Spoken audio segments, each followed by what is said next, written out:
When Maroon 5 first burst onto the scene in the early 2000s, they were praised for their fresh blend of funk, soul, and pop rock, but what truly set them apart was the fact that their debut album Songs About Jane in 2002 was largely written by the band themselves, particularly Adam Levine and the keyboardist Jesse. Songs like This Love, She Will Be Loved, Hard to Breathe, and Sunday Morning were not just hits, they were personal, emotionally driven, and reflective of the band's own voice and experiences. And to be fair, I am one of those who think this album and the songs from this album were their best releases. And these early songs showcased a raw honesty and lyrical vulnerability that resonated with the fans. Levine often wrote about his own heartbreaks, weaving personal stories into catchy melodies and layered instrumentals. The band's ability to write that felt intimate yet accessible helped Songs About Jane become multi-platinum success and a defining sound of early 2000s pop rock. So why did they stop making songs like these and went full poppy where others wrote their songs? And all the hits from Maroon 5 you heard after these weren't even written by them. And by the time they released Hands All Over back in 2010, and especially with Overexposed in 2012, their music had taken a sharp turn towards mainstream pop. The shift came with a change in songwriting. The band increasingly collaborated with outside writers and producers, including some of the most successful names in the industry like Max Martin, Shellback, Benny Blanco, and Ryan Tedder, among others. While this move skyrocketed the band to even greater commercial success, it also marked a departure from the original band-centered songwriting roots. Oh yeah, we had started this beat so long. I think it was for like B.O.B. Yeah, wait, hold on. Wow. Okay, wait, hold on. Hold on. Okay. This is just the idea. Like, me and Shellback have been working on a beat, and then he sent me a thing over a voice note. Listen, it's like poor quality.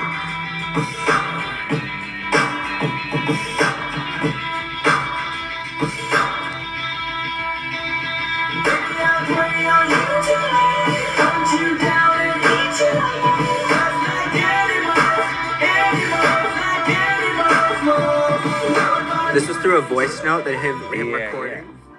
The song Moves Like Jagger was made and written by Benny Blanco, Shellback, and Amar Malik, of course alongside Adam Levine.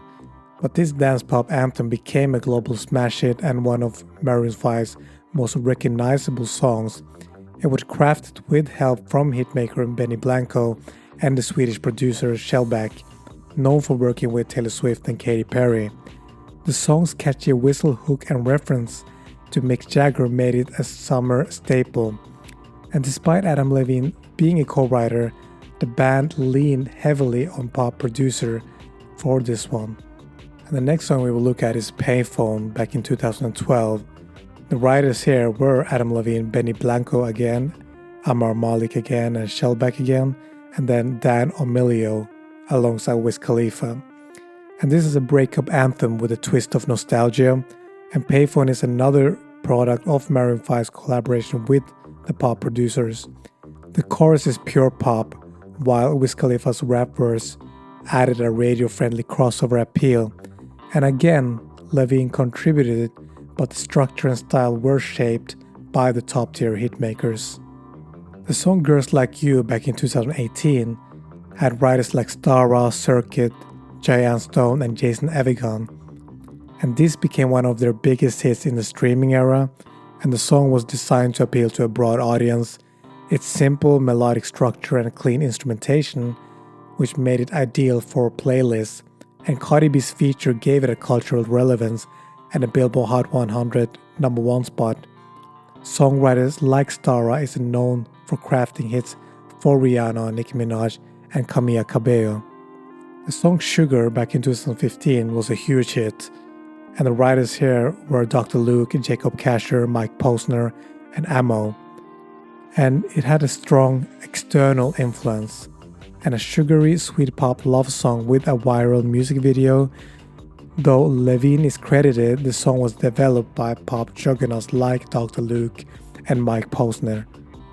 Now, it was clearly designed for chart success and became a wedding and a radio favorite. What Lovers Do, featuring SZA, and this was released in 2017, and it had the writers like Stara, Jason Evigan, and others. Even though Adam Levine participated in the writing, the song's backbone came from the same team, which were behind Girls Like You. Its tropical house vibe and repetitive chorus were built for the radio and streaming. The song Cold, back in 2017, it had John Ryan, Jacob Kasher, Justin Tranter, and others as writer.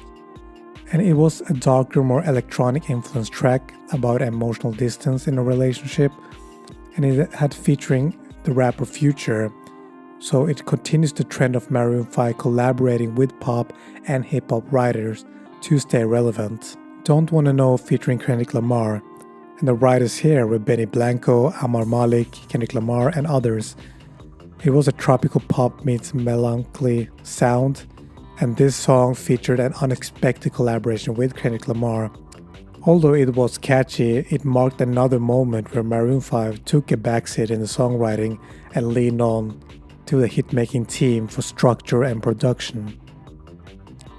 The song Beautiful Mistakes featuring Megan Thee Stallion back in 2021, and the writers here, which again Jacob Kasher was there, Black Bear, and others.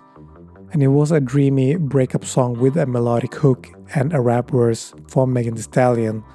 It's pop-forward and reflective of the band's ongoing shift towards a collaborative mainstream production process. Maroon 5 is one of the most commercially successful pop bands of the 21st century, with multiple chart-topping hits and Grammy Awards and global recognition. But yet, despite their impressive track records, the band is often dismissed by critics and music purists, frequently placed in the category of popular but not respected. And this disconnect between commercial success and critical acclaim raises the question, why doesn't Maroon 5 get the respect they might deserve? Well, one of the key reasons lie in what many perceives as the sellout arc, and which I just mentioned about regarding they had multiple writers in their chart-topping hits. And Maroon 5, when they debuted in 2002 with Songs About Jane, an album celebrated for its soulful, emotionally rich songs and unique blend of pop rock and R&B influences. In addition to this perceived decline in authenticity, Maroon 5 has suffered from overexposure. The songs are ubiquitous, playing in malls, commercials, weddings, gyms, and car radios. While ubiquity is often a mark of success, it can also breed resentment. When a band is everywhere, it can be easy for the public to grow tired of their presence, no matter how catchy their songs are. As a result, people may begin to view the band less as artists and more as a brand churning out music designed for mass consumption. And finally, the frontman Adam Levine has become a polarizing figure in popular culture. Once the poster boy of vulnerability and charm, Adam Levine's role as a celebrity, especially through his time on The Voice, has somewhat overshadowed his musical persona. His polished image, public antics, and occasional controversies have made him a target for criticism, and by extension, the band itself often shares in the backlash.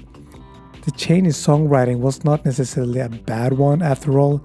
Maroon 5's popularity only grew, but it signaled a shift from a band expressing personal stories to one embracing its role as a pop band, delivering hits engineered for global playlists.